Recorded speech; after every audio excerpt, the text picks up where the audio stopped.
Welcome back to another segment of Behind the Scenes of the Waltons. Today, I'm going to be sharing various different stories about the Waltons with our production assistant, John Dayton. John spent a number of seasons on the Waltons with us and just has a lot of perspective on things that I may not have seen or been there for. So I always love his very entertaining stories. And of course, he went on to be a writer and producer and director for various different other shows and companies in Hollywood.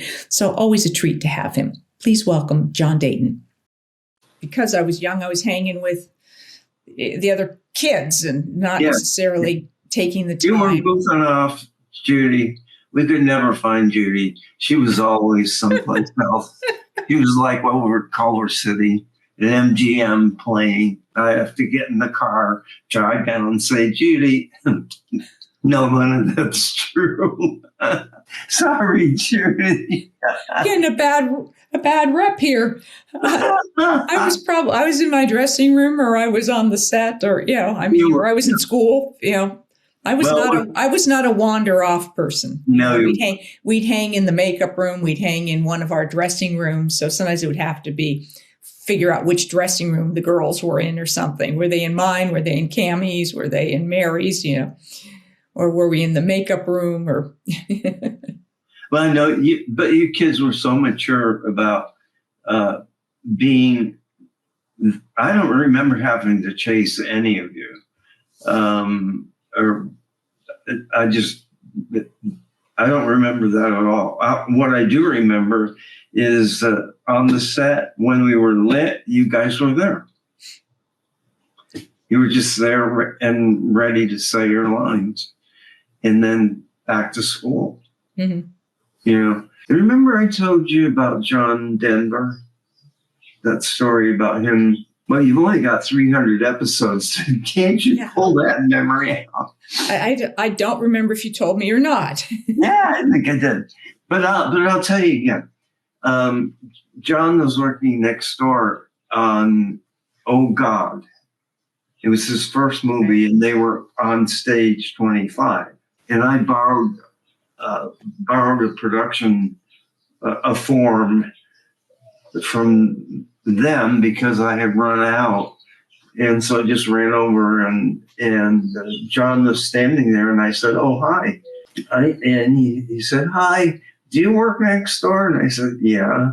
He said, "That's one of my favorite shows." Mm. He said, "But above all, I'd love to meet Will Geer." Mm. So I said, "Well, come on."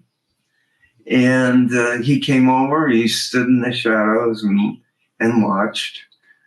And Will was part of the scene, the kitchen scene, and he said, "Could I shake his hand?" And I said, "Yeah." I just walked over to Will, and Will puts his arm around John's shoulder, and they went off into Will's dressing room and had a very nice visit together. And John stayed a long time, and he walked out of there. I do remember when I went to get Will, they were talking about matching because it was John's first movie. Anyway, yeah, lots of people showed up on our set and loved the series. I mean, no, it's quite the history of it all is quite something. That occurred to me because recently I was talking about some of the house and the sets and what was on stage 26. And I know that when there was a point where, as the shed, because I just did a segment about the shed, the ever expanding shed that started off in season 1 as just a little storage shed. And wasn't it the smokehouse? Wasn't it the smoke? No, the smokehouse was out behind the barn mill, but the shed was behind where like the garden was that Will planted. The shed. The little shed. So season 1, it was just a storage shed. And then there was a point where it became, it started being used a bit like John Boy and Mary Ellen argue over it at one point because they each want to have it as their room. And, so then it became a bit of a little place where guests could stay. So there were different times where people who were staying with the Waltons, stayed in the shed. And then it became where the Blue Ridge Chronicles was. So they had expanded it, but I believe at that point at some point we switched from the interior of the shed being shot as a practical set there. Like in season 1, if we were in the shed, we were using that set. We didn't go shoot something on the soundstage. But then there was a point where it wasn't big enough for what was in there and for the cameras to get in there that we started shooting on the soundstage. But I know there was a point, and I believe when Ben and Cindy took it over in season 7 as their home, that it was on stage 26 next to where the Baldwins were. But I don't know if when we did the Blue Ridge Chronicle, whether that was still on stage 26 or if that was on one of the other sound stages. Well, that printing press was a real printing press. Mm-hmm. And that thing weighed, I bet you that thing weighed 2 tons. It was all steel and all the letters and things were lead, real lead. It was a real press. I remember Richard training on it. Uh-huh. Whoever owned it, it was rented. Either rented or bought, makes no difference. There was a gentleman who trained Richard on how to use it. And then, yes, it was moved. I remember it was moved to stage 26, and I think it was a weekend. I was there, and it was heavy. I didn't touch it. I didn't lift, but I remember how heavy it was. You know what else I remember? Our second AD, Joe Florence. He didn't work a long time on the show, but Joe was just a dear guy. And when it was announced that Richard was leaving, Joe Florence wrote a special edition of the Blue Ridge Chronicle, and it was hilarious. It was John Boy does this and John Boy does, all the things that would be in the paper Joe wrote. I had it in my memorabilia. I cannot find it now. I'm just wondering if anybody else saved it. And he handed it out to everybody. So you probably got it if you were working that day. Yeah, that shed was tiny. It was really small. Do you know, I know like the Baldwin's house also, that their front hallway and the parlor that we used all the time were on 26 was the still room there where they made the recipe. Was that also on 26 or was that, or do you remember if that was, because there was a point where they rebuilt. Oh yes, of course, yes. The still. I was thinking the still. Yeah. We're talking about the still. Yeah. That was on 26? 26. Okay. Because it was very small. It was just a tiny area. Because sometimes they're, like in some of the earlier seasons, they'd have a number of people in there, like in the episode The Star, when everybody came to see the star and their cousin was trying to dismantle the still and take it away. And so there were different episodes early on where there were a number of people there. And that's when I went, well, but I guess they didn't have the shed on the soundstage at that point because it was still used exterior. Well, and that stuff was easy to move.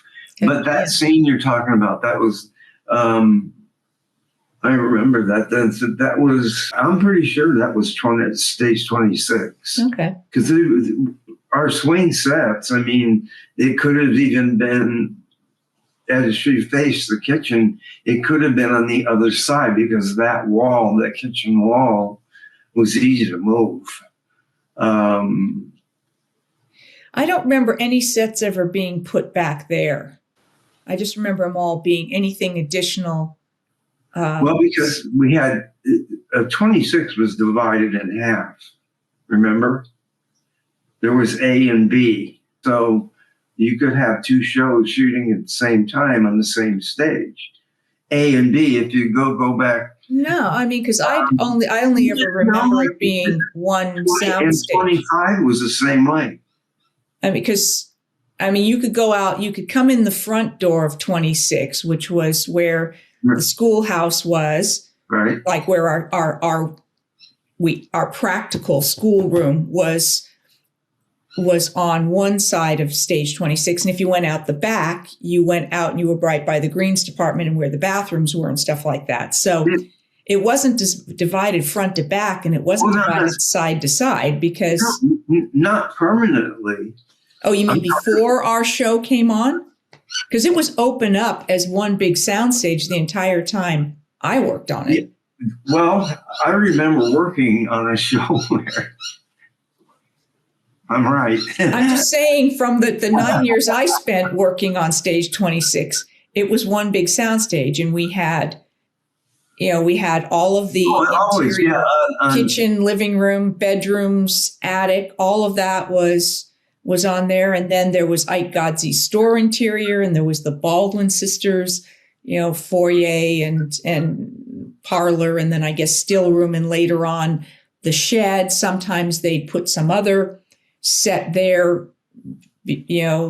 I think when we did Mary Ellen and Aaron going to the city and living together, I think they put that set there where the shed would normally be. And then we had, the construction coordinator's office was on the soundstage. We had dressing rooms along one wall, and then we had the makeup room and the transportation department room at the other side of the soundstage, and some other dressing rooms. So that kind of took up the entire soundstage from coming in one door and going all the way out the other door at the other end. I don't dare touch anything here because it'll totally disconnect. For me, if I die tonight or in the next 10 minutes, the Waltons was the biggest blessing of my life. And it taught me a lot of things. It taught me you could shoot efficiently and be nice and be friendly and laugh and have fun and still come out with a beautiful product. So, and when you have people, leaders like Earl and their directors, how wonderful they were. And who would have ever guessed? Yeah. So, 10 years. How many episodes? 220 something. I know IMDb doesn't say it's that many, but they're not always counting like the 2-hour specials as sometimes we shot them as 2 episodes, but they counted them as one, or, there's just things that are not right there. So, yeah, well, it doesn't make that the work is there and it'll be there forever, and people will be watching the show forever and being blessed by the show forever. And that's what counts. I want to thank John for joining me and sharing more of his stories with all of us. I will be back with more behind the scenes of the Waltons and more Ask Judy. Thanks for watching.